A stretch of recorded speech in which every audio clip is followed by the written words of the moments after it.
hardest working man in the boxing business already in Chicago. First question, controversy or not controversy?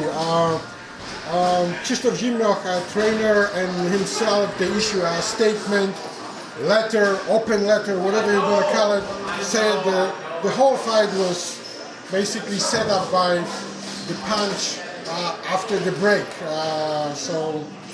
Just give me this controversy that they're talking about, if anything, it would have been against us.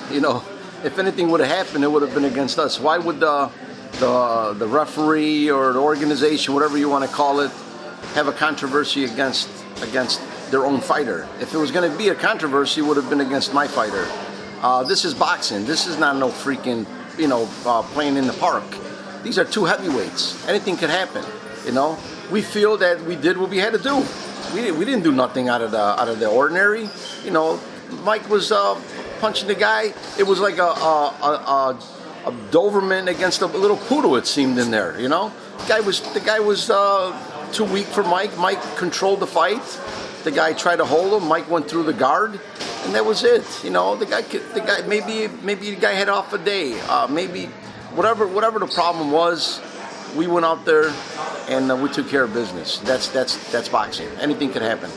I am not, sentimental or anything like it, but you know what? When one fighter is losing by KO, being down 2 times, almost 3 times, and his coach not even says a word about the other guy, about the other guy, but just talks about how unfair this fight is. I mean, it's just funny. Well, the guy's coach, Christopher's coach, he was putting out a statement out there that we're not going to see the second round. Well, you know what? He was absolutely correct. We did not see the second round. On his part, he didn't come out, because we were ready for 10 rounds, not just for 1 round. So we were ready, whatever's in front of us.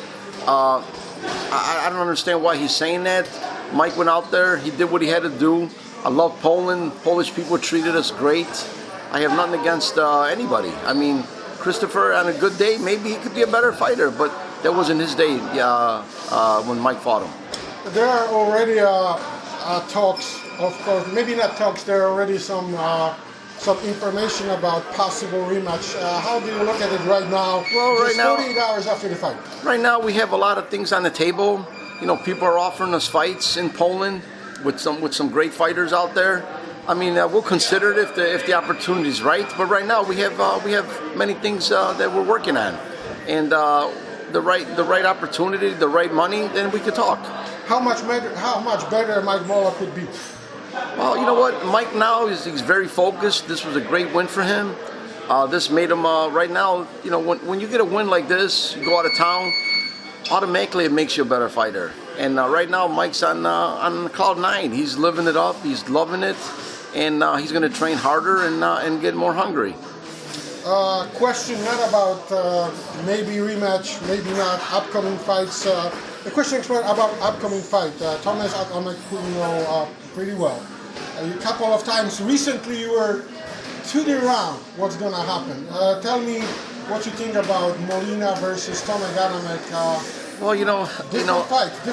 Adamek, he became a world champion with me. The first day I saw him, I called his manager after he worked out with me, and I said to him, "Sign this guy. He's going to be a champion." The guy laughed at me. He goes, "How can you say that after 1 day?" I go, "Trust me." I go, "I know fighters." I remember that. And the guy called me up, a year later. He goes, "You hit it right on the head." He became a world champion, and Adamek's a good fighter. I haven't seen him lately. I know, he's getting older and he's had a lot of hard fights. And this fight with Molina, I don't like this fight. I think Adamek should retire. But if he wins, I still think he should retire. So you think Molina is the favorite in this fight? Tough fighter, long reach, a lot of experience. I like Molina. I could see him out hustling him, because Adamek had a lot of hard fights. And if you think about it, Adamek's not really a true heavyweight. If anything, he's a good cruiserweight. He was the light heavyweight. He was a great cruiserweight. Yeah, he was a great cruiserweight. Undefeated. And I think he should stay as a cruiserweight. leave them big boys alone. You know, that's what I feel. It's a tough fight for Tomasz Adamek. I believe it's going to be a tough fight. Yes. Thank you very much. We're gonna talk a little bit later, maybe weeks, a couple of weeks from now. Thank you very much, Sam Colonna. Thank you.